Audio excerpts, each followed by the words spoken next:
시청자 여러분 안녕하십니까. 홍영락의 레이저 뉴스입니다. 흔히 사회의 원로라 하면 정치 파벌은 떠나는 분들을 말합니다. 요즘은 이렇게 모든 계층으로부터 존경받는 분이 많지 않다는 아쉬움도 있습니다. 사회 원로가 자기네 편에 나이 든 사람 정도로 인식된다는 것이죠. 근데 오늘 출연하신 분은 오랜 기자 생활로 세상 교문에 해박하십니다. 또 정치를 해서 사람들끼리 관계가 어떻게 되는지도 알고 계십니다. 그뿐 아니죠. 국영기업체 사장도 해서 국가가 어떻게 운영되어야 하는지도 잘 알고 계시는 분입니다. 게다가 매우 인간적인 따뜻함과 친화력도 대단하다고 알려져 있습니다. 전 국회의원 각성문 의원님을 모시겠습니다. 의원님 안녕하세요. 네, 안녕하세요. 예, 제가 잘 소개했습니까? 아유, 너무 과찬을 해주셔서 제가 좀 몸둘 바를 모르겠습니다. 아닙니다. 예, 어떻게 잘 지내시고요? 요즘 네, 편찮으시다는 예. 소문도 있습니다. 다리에 골절상을 좀 입었습니다만 치료를 하고 있고 지금도 뭐 열심히 주말마다 태극기 집회 열심히 참여하고 있습니다. 예, 그러시죠. 애국 집회에 많이 참여하신 것도 제가 봤고 한데, 자, 제가 하나 여쭤보고 싶은 게, 우선 여쭤보고 싶은 게, 지금 4월 15일 선거를 앞두고 보수는 절대절명의 자유우파가 단일도로 돼야 된다, 뭉쳐야 된다, 이런 얘기가 있는데, 의원님 생각은 어떠십니까?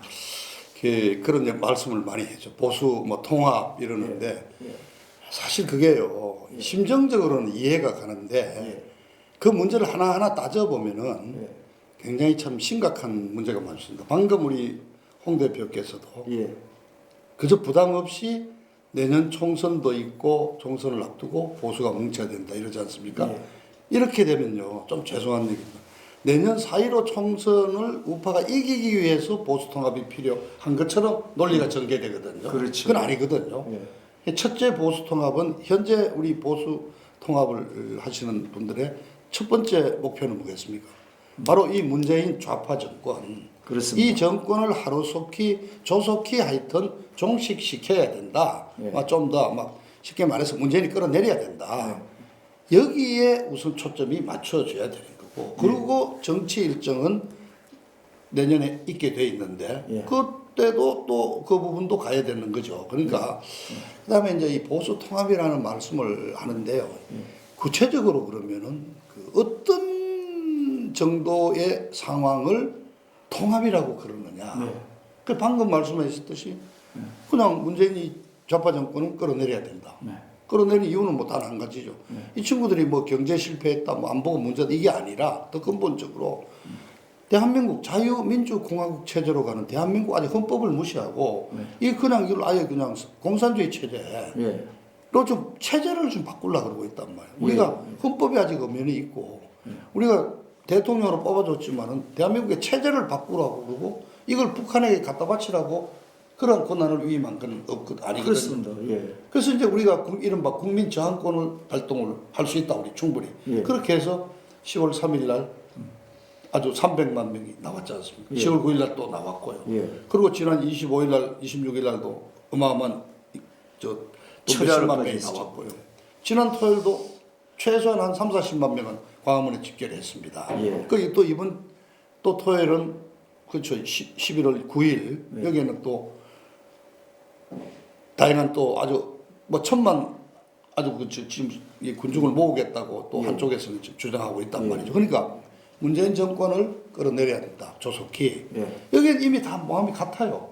그럼 이렇게 보면은 보수 통합은 이루어져 있는 거죠. 이미. 저는 그렇게 생각합니다. 우리 국민 우파 그동안 참고 있었던 2년 반 문재인 이 정권을 지켜봤던 우리 우파 국민들이 깨어났어요.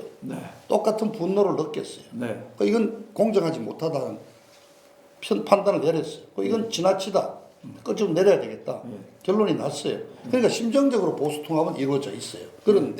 그래서 이제 보수 통합을 얘기하는 사람들은 구체적으로 이렇습니다. 구체적으로 따져보면은 첫 번째는 이제 태극기 집회가 여러 군데서 열리거든요. 그러니까 태극기 집회를 하나로 합쳤으면 하는 그런 걸 가지고 하는 분도 있고 또 어떤 분은 또 이제 내년 4월 15일에 국회의원 총선거가 있는데 여기에서 과반수를 차지하면은 전국 흐름을 완전히 바꿀 수 있지 않느냐. 그럼 내년 선거를 잘 치르기 위해서 이거는 이제 보수 정당끼리의 통합이죠. 그죠? 이런 거. 이제 이런 식으로 구체적으로 들어가면은 이게 이제 강론이 이제 다 나누어지고 좀 어렵습니다. 문제가 되는 거죠. 예, 예. 그래서 굉장히 참 어려운 질문을 예. 던지셨는데 예, 아니, 저는 홍 대표님이 뭐 구체적으로 어떤 걸 했는지 모르지만 우선 아주 쉬운 정치 얘기는 나중에 또 얘기 좀 하게 되니까 이건 하고 우선 이제 막 가장 흔히 하는 말 태극기 집회가 여러 군데 열리거든요. 그렇습니다. 예. 그걸 합치자. 예. 자, 그런데 쉽지 않습니다. 그렇죠. 자, 서로 추구하는 게 다르죠. 예, 그 보시면 17년 연초 집회가 한 3월 10일까지 한 15회 정도 열렸죠. 어마어마하게 나왔습니다. 예. 촛불 집회에 나왔던 인원을 최소한 2배 내지 3배 압도하는 그 인원이 그 시민들이 나와서 맞습니다. 시청 대한문 그 무대에서 서울역까지. 예, 완전히 그냥 채웠거든요. 예. 진짜 100만 명이 나오신 거거든요. 그런데 3월 10일 날 탄핵이 결정되고 인용이 되어버리자 그냥 허탈감에 다 빠졌죠. 예.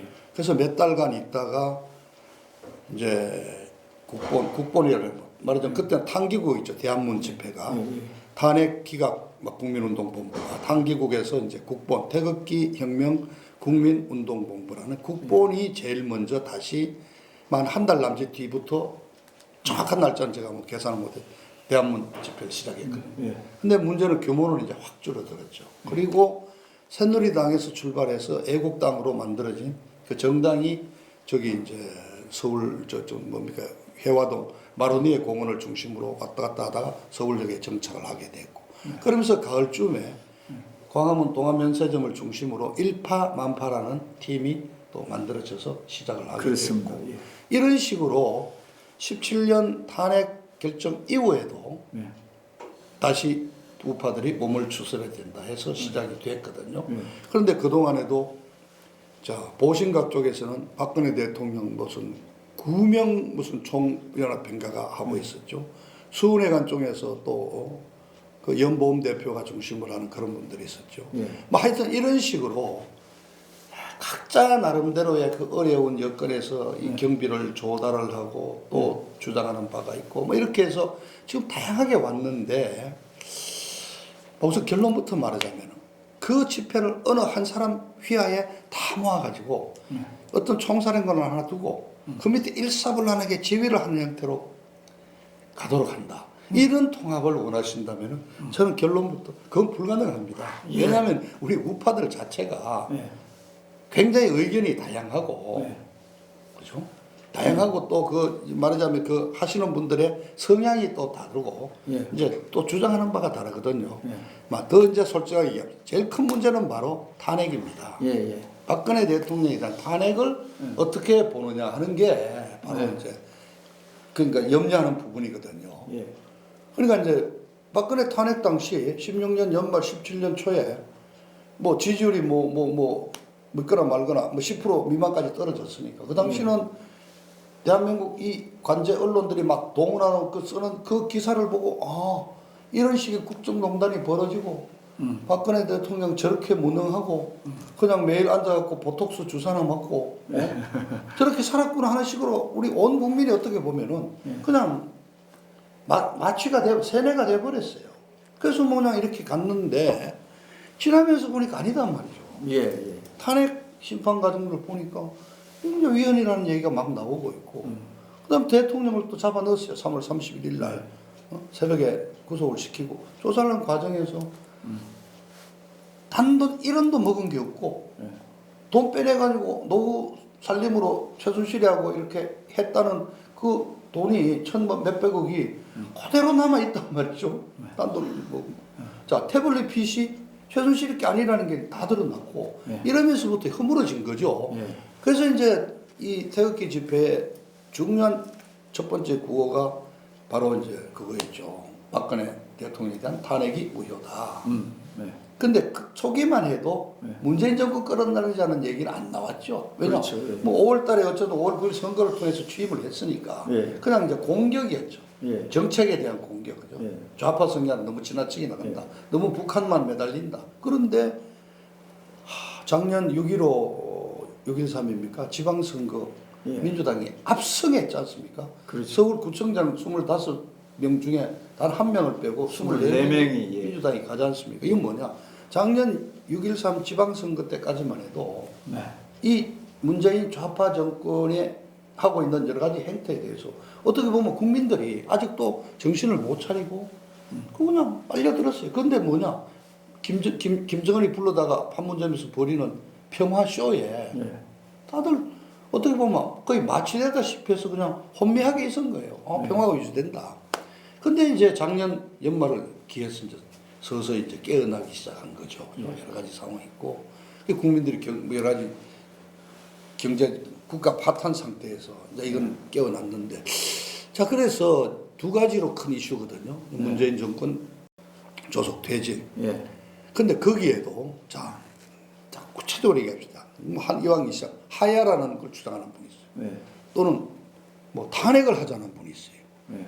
그다음에 그냥 무조건 저는 끌어내리자는 쪽입니다. 예. 그래서 이거 퇴출 또는 퇴진입니다. 예. 자 보세요.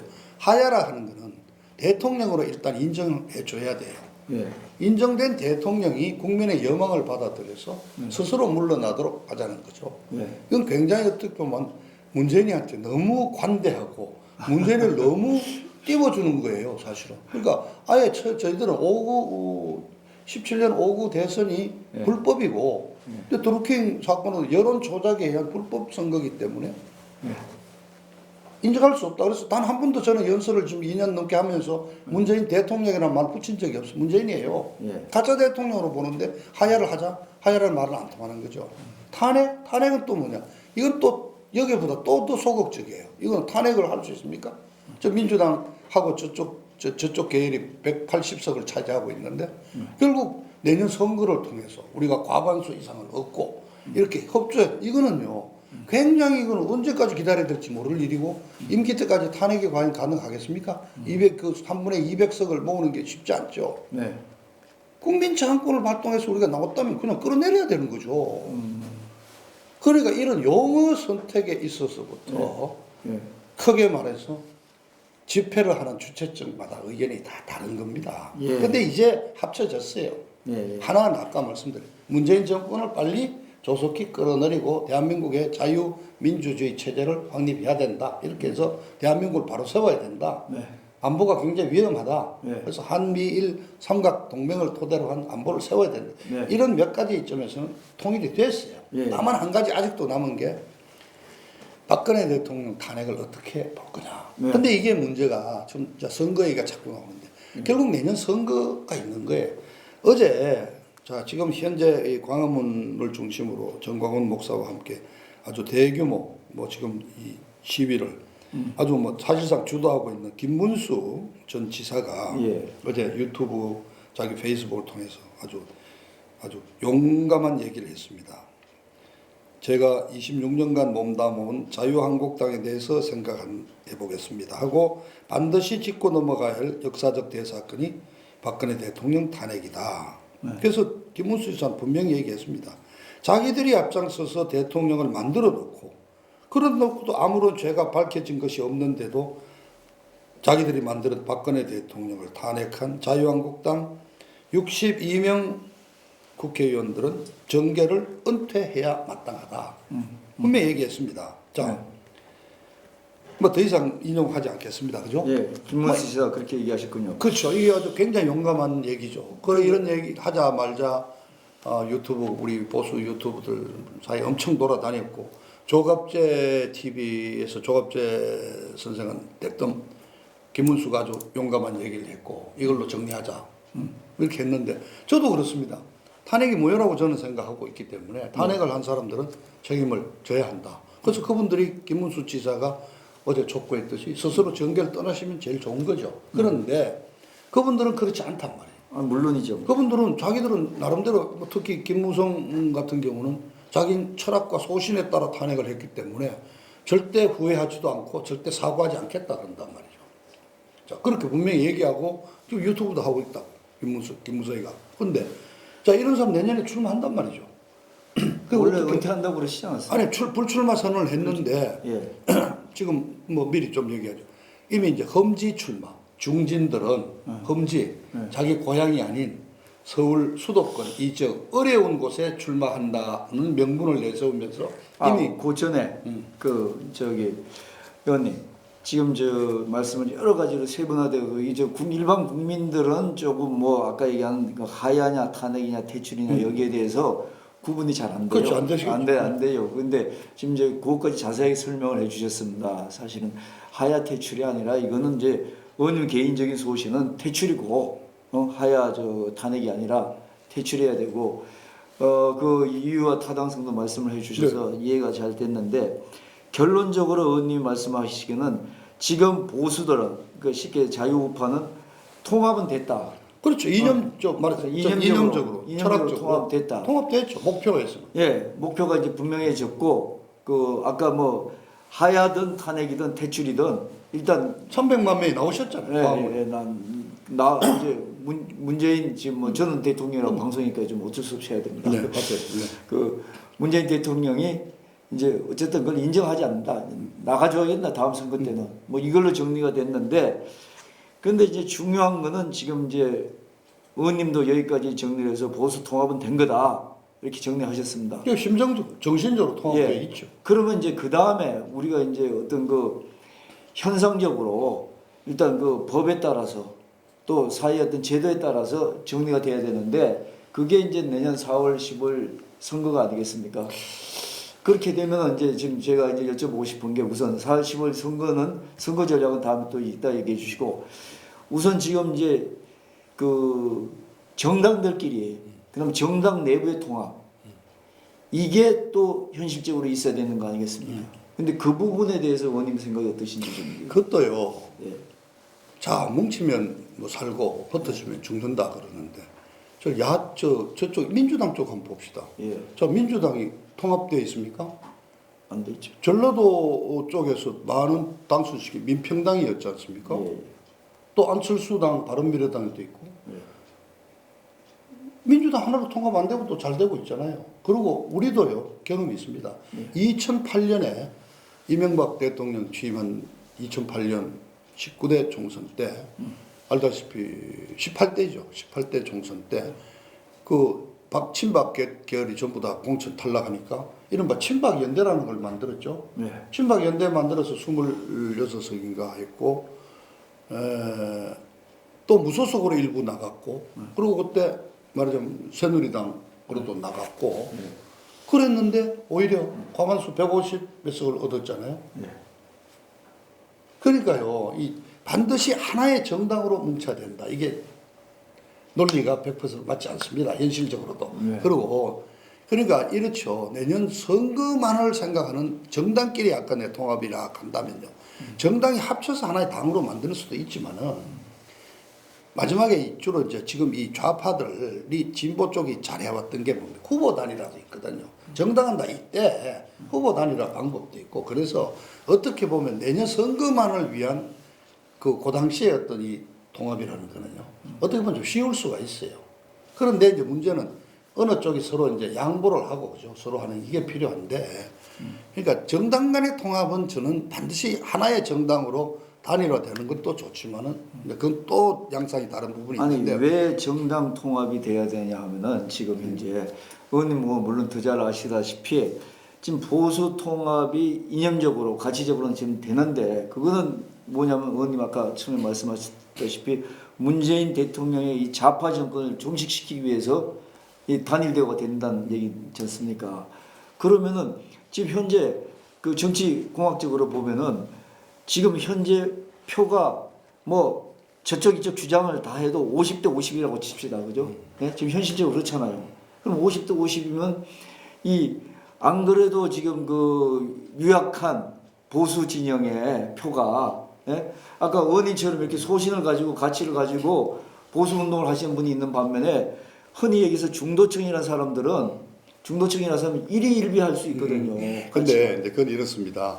50대 50으로 하던 이렇게 나누면 더 정확하죠. 30, 30. 네. 우파도 30, 네. 좌파도 30. 중도를 한 40으로 봐야 되죠. 그러니까 예, 거기에서 뭐 어쨌든 예. 또 이제 그쪽도 우파에 가까운 중도가 한 15%, 좌파에 가까운 중도가 한 15%. 그럼 결국 10% 남짓이에요. 그러니까 그 세력이 어디 가느냐에 따라서 지금 역대 대통령 선거를 보면은 거의 2%, 뭐 3% 차이로 되지 않습니까?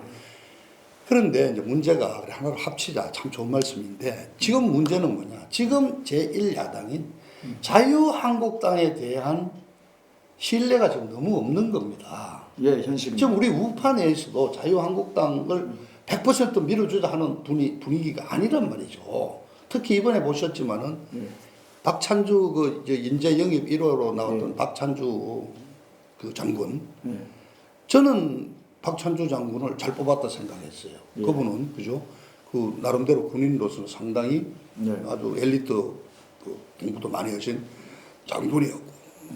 그리고 그분은 어떻게 보면은 적폐청산이라는 이름으로 얘들이 군을 약화시키기 위해서 표적으로 삼았던 사람이거든요. 그렇죠. 그 표적으로 삼았던 그 어떤 갑질이 전부 법원에서 다 무죄가 났잖아요. 그렇다면 그럼 잘 뽑아왔다. 우리 보수 이념에 맞다 생각했는데 당내에 딱 갔더니 쉽게 말하면 이 이른바 정치 공학이라는 게 있죠. 이 사람을 하면 누가 지지하고 이 사람을 하면 누구는 반대하고 이런 이제 정치 공학적인 폴리티컬 엔지니어링 어떤 차원에서 뭐 나온 얘기가 그 사람 갑질한 대상은 젊은 20대 초반의 청년인데 그 갑질한 사람은 무죄는 맞지만 그래도 심정적으로 젊은 애들은 반대할 거 아니냐. 이 논리에 의해서 그냥 영입이 좌절이 돼버렸거든요. 그러니까 아까 말씀 너무 정치공학적으로 접근하면 안 된다는 거죠. 그러니까 이 자유한국당에 대한 아직 100% 우리 우파들이 신뢰를 하지 않기 때문에 선뜻 단일화 얘기를 지금 현재 상태로는 이 시점에서는 못하고 있습니다. 그래서 어떤 분들은 차라리 헤쳐 모여가지고 새로운 신당으로 태극기 세력도 합치는 새로운 신당이 나오면 어떠냐 이런 얘기도 있고 근데 그건 막 그런 정도로 얘기하죠. 그래서 좌우간 아까 조금 못한 얘기가 좌우간 박근혜 탄핵을 어떻게 보느냐가 가장 큰 또 이슈 중에 하나인데 맞습니다. 예. 이제 일부에서는 그 탄핵한 사람 김문수 지사가 이제 이런 얘기를 했지만 용감한 얘기를 하는 얘기가 현재 자유한국당 안에 한 50명 정도의 탄핵에 찬성했던 의원들이 있고 그 중에 상당수는 내년에 또 공천을 받아서 또 할 만한 그런 또 다 커리어를 갖춘 분들이란 말이죠. 그걸 어떻게 평가할 거냐. 그래서 이제 작년 11월께부터 나온 얘기가 문재인 퇴전을 위한 어떤 구호 아래 박근혜 대통령에 대한 탄핵 문제를 접어두고 가자. 이거는 나중에 하자. 이른바 반문연대가 나왔거든요. 근데 여기에서 반문연대를 두고 결국 현재 지금 드러난 양상이 광화문 위쪽과 이 시청 두 개 크게 두 개의 지표로 나눠졌단 말이죠. 시청, 그래서 이런 문제를 이제 아까 사회 원로라는 말씀을 앞에 하셨는데 뭐 저를 보고 원로라 했다면 저는 되게 좀 아니, 맞습니다. 여러 가지 이제. 너무 제가 과분한 말씀이다 하는데 진짜 어떤 이런데 우리나라 정계가 아니라 사회 어떤 원로들이 있어가지고 이제 저 큰 틀에 큰 이념은 합쳐졌단 말이죠. 잘 좀 조정할 수 있지 않느냐. 뭐 그런 걸 우리가 기대해 봐야 되겠죠. 근데 이제 그동안 알다시피 조국이라는 아주 이제 이 어떻게 보면 저희 우파에게는 참 큰 선물이 되기도 했죠. 우리 우파들을 결집시키는데 큰 도움을 줬어요. 나 조국이 구속 안 됐죠. 구속시켜야 되죠. 그 다음에 지금 공수처법을 막는 게 지금 현재 급하거든요.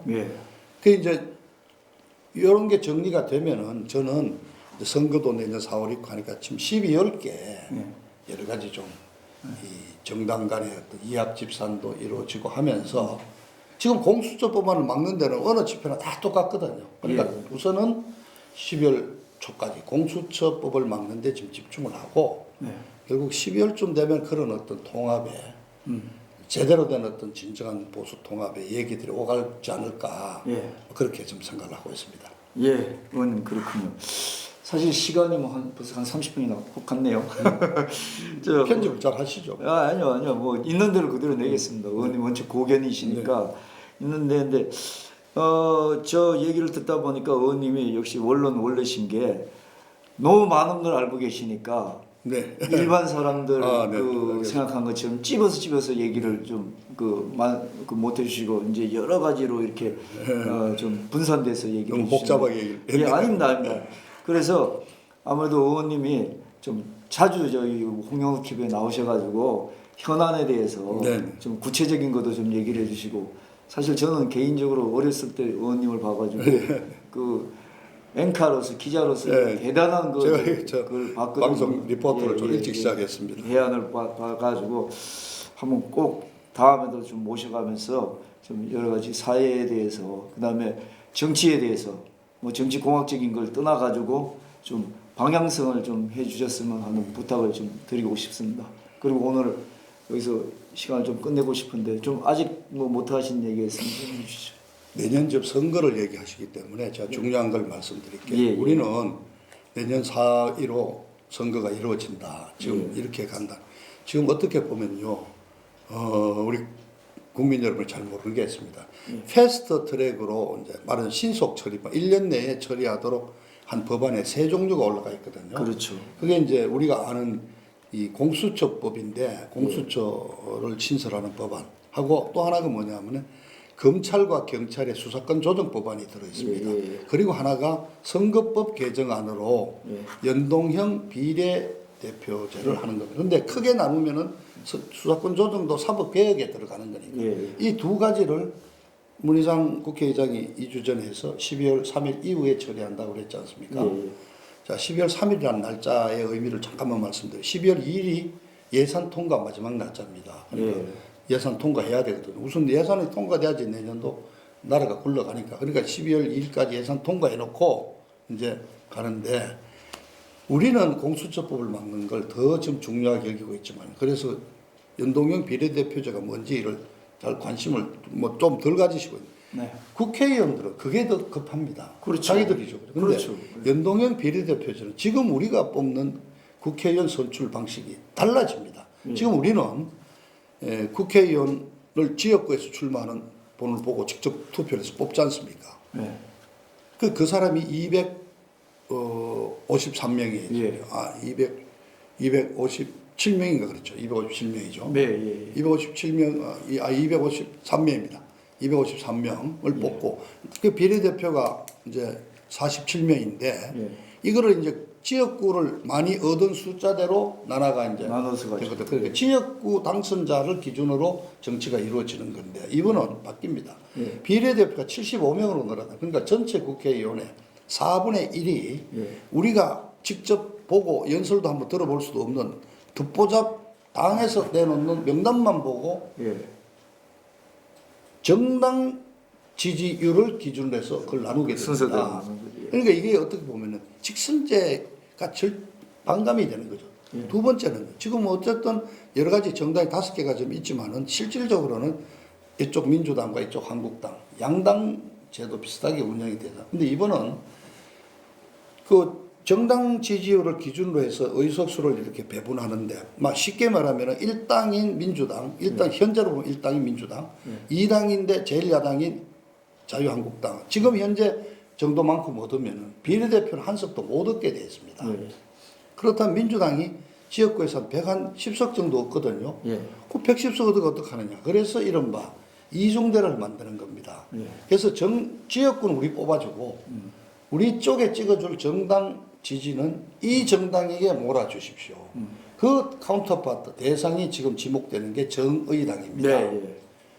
그래서 정의당은 지난 선거로 치면 한 7점 몇 프로 얻어가지고 지금 국회의원 5명, 지역구 2명과 비례대표 3명을 갖고 있는데 이런 식으로 해서 한 30% 정도 정의당의 지지를 올려줘 버리면요. 정의당이 국회의원 한 35명 내지 40명 얻을 수가 있게 됩니다.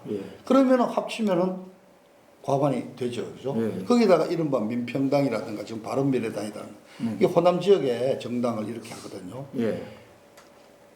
그러니까 그렇다면은요. 이쪽 우리 우파도 자유한국당만 하면 안 돼요. 자유한국당도 한 90석 정도 지역구를 지금 현재로 뭐 얻는데 비례대표 한 명도 없단 말이죠. 그럼 비례대표 없이 그럼 200석을 저쪽에 줍니까? 그러니까 우리도 어떤 이중대를 만들어야 되거든요. 근데 저쪽 좌파는 이런 걸 누군가가 정리를 해서 일사불란하게 착 넘어갈 건데 우리는 과연 지역구는 한국당을 찍어주고 비례대표는 이쪽으로 주라. 쉽지 않거든요. 그래서 오늘 오후에 정당이 하나 나옵니다. 창당을 하는데 이름이 뭐냐? 비례한국당이에요. 비례는 우리가 먹는 한국당이다. 근데 이분은 당을 하나 갖고 있었습니다. 그 이름을 비례한국당으로 바꾼 겁니다. 그래서 국민들이 내년 4.15 총선이 지금처럼 이렇게 4년 전처럼 거의 양당으로 가는 거로 생각하시면 양당 구조가 아니라 이게 정리가 아직 안 돼 있습니다. 그러니까 맞습니다. 12월 3일까지 기다려야 됩니다. 그래서 지금 현재 내년 선거가 어떻게 될 거다. 뭐 이거 난 지역 꼴이 나간다. 그 전부 김치국을 먼저 마시는 꼴이고 12월 3일 날 이후에 그 며칠 사이에 공수처법과 연동형 비례대표 선거법 개정안이 통과가 되는 상황이 생기면은 완전히 상황이 달라요. 아까 자유한국당 중심으로 뭉치는 게 아니라 이제 쪼개는 게 이제 우리 역할입니다.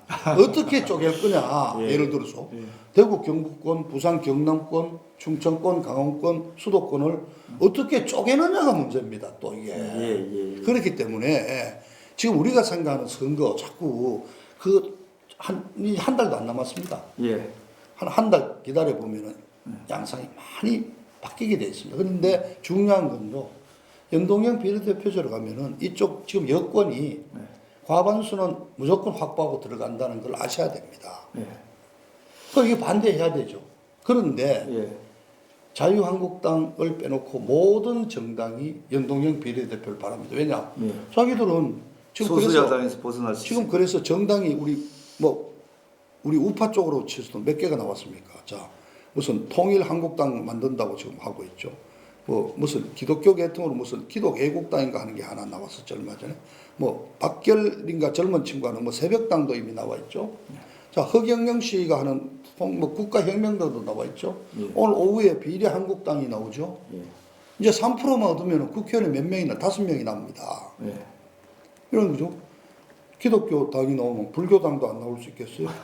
옛날 통일교도 옛날에 2008년 선거 때 국회의원을 다 출마시켜 봤거든요. 자, 원불교가 요즘 또 셉니다. 원불교도 아주 4대 종단이죠. 원불교 나오죠. 아니, 올해 그러면 완전히 다당제로 내년에 바뀝니다.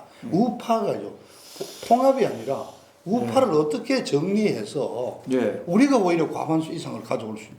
아니, 민심이 지금 바뀌었는데 국민들이 지금 문재인이 이제 끌어내리자고 나오셨는데 오히려 우리가 이 연동형 비례대표를 많이 간다면 이용해서 우리가 과반수를 할 수도 있지 않겠습니까? 이 항상 왔다 갔다 하는 거니까 정치라는 거는. 그러니까 12월 3일 이후에 연동형 비례대표제와 공수처 법안이 어떻게 되는지를 지켜보고 나서 다음에 불러주시면 내년 선거 전망을 더 구체적으로 제가 말씀드립니다. 그래서 내년 선거는 지금 현재로서는 뭐라고 할 수가 없다. 한다면 이게 오히려 잘못된 오보가 될 수도 있다. 어쨌든 지금 이제 그 의원님 말씀 들어보니까 여러 가지 이제 선거 자체가 문화 자체도 바뀌고 제도가 바뀌니까 거기에 따른 어떤 그 대처를 해야 된다는데 사실은 대처하는 것 중에 가장 큰 그 기대하는 게 이 보수 쪽에 원로들이 계셔가지고 좀 정리를 해주시는 것도 하나의 방법일 것 그래서 같아요. 아까 제가 말씀드렸죠. 12월 그 공수처 법안 이 전쟁이 끝나고 나면은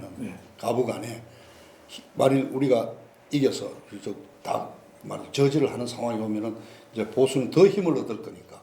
그러면 이제 4.15 총선 하나의 목표로 두고 더 이제 목표가 정해지면은 말하자면 어떤 통합 정리 작업은 좀 더 쉽지 않겠어요?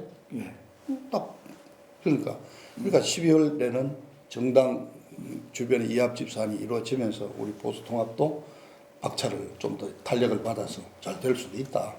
긍정적으로 생각해야죠. 그러면 저기 의원님 오늘 그렇게 정리하겠습니다. 4.15 총선에 대해서 뭐 사실은 지금 그냥 여기저기 떠도는 그런 얘기보다 정말로 직언직설의 어떤 그 해안을 말씀해 주셔서 이거 보시는 우리 그 일반 국민들 많이 도움이 될 것 같습니다. 네, 감사합니다. 자주 뵙기를 원하고요. 네. 오늘 이렇게 편찮으시고 바쁘신데 나오셔서 너무나 감사합니다. 네, 이 홍영락 TV가 이거 시작한 지가 얼마 안 됐는데 우리 우파 보수 우리 동지들 많이 좀 봐주십시오. 방송 SBS 출신 아주 방송 전문가입니다. 그러니까 충분한 그런 경력도 갖추고 있고 또 우리 방송 하신 언론인들이 다 지금 도와주고 있는 아주 제대로 방송을 만들어 자신 있게 제가 추천합니다. 홍영락 TV 구독 많이 해주시고 좋아요도 많이 눌러주시기를 제가 대신 부탁드립니다. 힘이 납니다. 감사합니다. 나와주셔서 고맙습니다. 네네. 또 뵙겠습니다. 네네. 고맙습니다. 아유.